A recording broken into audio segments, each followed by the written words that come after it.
Saudi अरब के साथ भारत की दोस्ती दिन ब दिन गहरी होती जा रही है, लेकिन क्या यह वाकई में इतनी गहरी है या फिर कुछ और है इसके पीछे की सच्चाई? आप न्यूज चैनल्स पर तो देखते ही होंगे कि सऊदी अरब और भारत अपनी मित्रता को मजबूत बनाते जा रहे हैं। सऊदी में मंदिर बनवाए जा रहे हैं, एक दूसरे की प्रशंसा हो रही है और यहाँ तक कि गले भी मिला जा रहा है।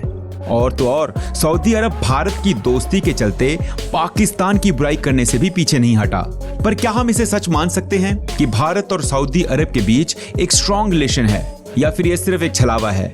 क्योंकि G20 सम्मेलन में सऊदी अरब नहीं आया, उसकी करेंसी पर भी भारत का गलत नक्शा दिखाया गया, तो बात कुछ जम नहीं रही। नमस्कार दोस्तों, स्वागत है आपका इस वीडियो में, जहां आज बात करेंगे सऊदी अरब द्वारा किए गए बहिष्कार और बहिष्कार की वजह से भविष्य में आने वाले परिणामों के बारे में। बात सीधी सी है, सऊदी अरब दुनिया का सबसे बड़ा ऑयल चैंपियन है। उसने कभी सोचा नहीं था कि भारत की ओर से एक ऐसा उड़ता हुआ पंच आ सकता है जो सीधा सऊदी अरब को उसके तेल के धंधे में नॉकआउट कर सकता है, चारों खाने चित कर सकता है। ये पंच तो काफी जोर से लगा सऊदी अरब को, लेकिन एक और चीज हुई दोस्तों, भारत के कारण OIC में भी दरारें पड़ती नजर आ रही हैं। जी हाँ दोस्तों, ये वही OIC है जिसे हम ऑर्गेनाइजेशन ऑफ इस्लामिक कोऑपरेशन के नाम से जानते हैं। दुनिया के 90% ऑयल रिजर्व्स को OIC ही ओन करता है। OIC के ज्यादातर देशों ने भारत के साथ G20 समिट को अटेंड किया था। इस समिट में शामिल OIC के मेंबर्स में से एक UAE के शहजादी और कई बड़े बड़े नाम भी थे। G20 में पलड़ा दोनों तरफ से भारी था दोस्तों। कुछ मेंबर्स हर मुद्दे पर भारत के साथ खड़े थे और कुछ भारत के खिलाफ, टर्की और सऊदी अरब के खेमे में। लेकिन अब सवाल ये उठता है कि आज तक जिस सऊदी अरब ने पूरी दुनिया में भारत के साथ गहरी दोस्ती और पक्की मित्रता के नारे लगाए, चिल्ला चिल्ला कर बोला कि भारत है हमारा दोस्त, आज क्यों किया उसी भारत का बहिष्कार? इसे समझने के लिए आइए आपको ले चलते हैं इतिहास में, जहां भारत और सऊदी अरब की दोस्ती बहुत पक्की थी।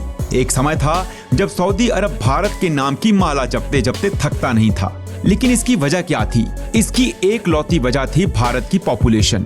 भारत को सऊदी अरब ने हमेशा से सिर्फ एक कंज्यूमर के तौर पर देखा है। बात बिल्कुल ही सीधी थी, जिसके पास जनता है उसकी दुनिया सुनता है। तो सऊदी अरब भी भारत की हाँ में हाँ और ना में ना करता था। सऊदी अरब जानता था कि भारत एक ऐसा देश है जिसे हर रोज अरबों लीटर तेल की जरूरत पड़ती है। तेल की कीमतों के कारण भारत में सरकारें तक बदल जाती हैं। दूसरा बड़ा कारण सऊदी अरब और भारत की दिखावटी दोस्ती का था, भारत से सऊदी अरब को मिलने वाले सस्ते मजदूर।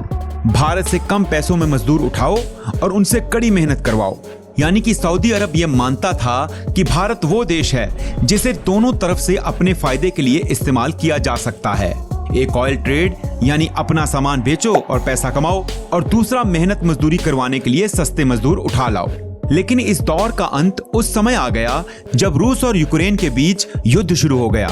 रूस यूक्रेन वार की वजह से जो आपातकाल स्थिति बनी, उसने जन्म दे दिया एक ऐसी सिचुएशन का जो बड़ी अपॉर्चुनिटी के रूप में सामने आई, जिसे भारत ने तुरंत ही समझ लिया। और मोदी सरकार के साथ साथ भारत की बड़ी बड़ी ऑयल कंपनीज की आंखें भी फटी की फटी रह गई।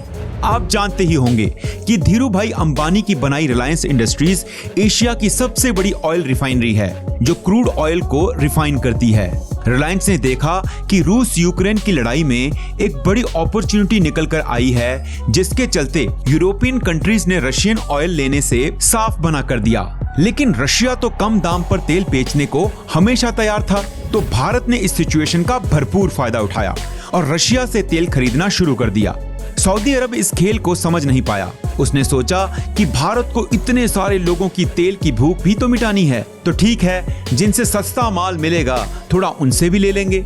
तो सऊदी अरब निश्चिंत था इस विचार से कि भारत को जितना जरूरत हो रशिया से अभी ले ले, लेकिन बाद में तो हमसे ही लेगा।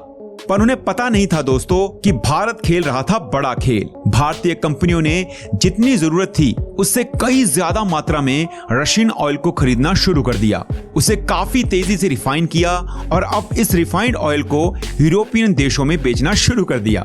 ये बात सऊदी अरब को बिल्कुल भी नहीं पची। उसका माथा ठनका। वो बहुत बड़े पैमाने पर यूरोप के साथ ऑयल बिजनेस करता था। सो भारत की वजह से सऊदी अरब को दो बड़े झटके लगे। पहला, भारत जो खुद उसके ऑयल का कंज्यूमर था वो तो हाथ से गया, दूसरा, जो यूरोपियन देश उसके बड़े कंज्यूमर्स थे, उन्हें सस्ता तेल बेचकर भारत सऊदी अरब का बड़ा कॉम्पिटिटर बन गया। अब जाहिर सी बात है, सऊदी अरब को इस बात से मिर्ची तो लगनी ही थी, क्योंकि भारत बन चुका है दुनिया का सबसे बड़ा oil exporter for European countries. कहा जा रहा है कि भारत लगभग 3.5 लाख बैरल्स रोज भेजता है यूरोप को। इसी बात से सऊदी अरब को बड़ा झटका लगा, क्योंकि बात है नेम, फेम और मनी की, जो सब भारत लूट रहा है सऊदी अरब से, वो भी तेल के बिजनेस में, जिसमें अब तक सऊदी अरब किंग बनकर बैठा था। भारत के इस नए बिजनेस से सऊदी अरब का नाम भी खराब हो रहा है कि कैसे उन्हें बिजनेस करना बिल्कुल नहीं आता। जिस देश के पास यानी भारत के पास अपने ज्यादा तेल के कुएं नहीं हैं, उसने ऑयल बिजनेस में ऑयल किंग को ही पेल दिया। भारत का ये बिजनेस माइंड पूरी दुनिया में प्रसिद्ध हो रहा है। उससे माल खरीदो जिनसे कोई लेना नहीं चाहता, फिर उन्हीं को बेच दो जो लेना नहीं चाहता। सच में भारतीय कंपनीज की इस मास्टर स्ट्रेटेजी के लिए इस वीडियो को 1 लाइक तो बनता है। सऊदी अरब को और बुरा लगा जब ये बिजनेस बढ़ता जा रहा है। यूरोपियन देशों ने अपनी मांग बढ़ा दी है, क्योंकि उनके देशों में आ रही मंदी उन्हें सस्ता तेल लेने पर मजबूर करेगी। इससे भारत उनको बेचने के लिए और ज्यादा तेल बनाएगा, और यूरोपियंस ये भी कहना भूल जाएंगे कि तुम हमें रशियन तेल ही बेच रहे हो, क्योंकि तेल की भूख ही इतनी बड़ी है कि उनके पास भारत के पास आने के अलावा और कोई चारा नहीं है। तो अब आप समझे कि सऊदी अरब ने क्यों किया G20 में भारत का बहिष्कार। मुंह नहीं खोला, बस अपनी हाजिरी नहीं दी। मुंह खोले भी तो कैसे? दुनिया में सिर्फ 2 ही ऐसे देश हैं जिनसे पंगा लेना हर देश को भारी पड़ता है, भारत और चीन। दोनों की वजह है उनकी पॉपुलेशन। अब आगे क्या होगा भारत और सऊदी अरब के संबंधों में पड़ी इस दरार से, ये तो वक्त ही बताएगा। दोस्तों, वीडियो अच्छी और इंफॉर्मेटिव लगी तो लाइक करें, और इस तरह की नॉलेज से भरपूर वीडियोस देखने के लिए चैनल को सब्सक्राइब जरूर करें। धन्यवाद।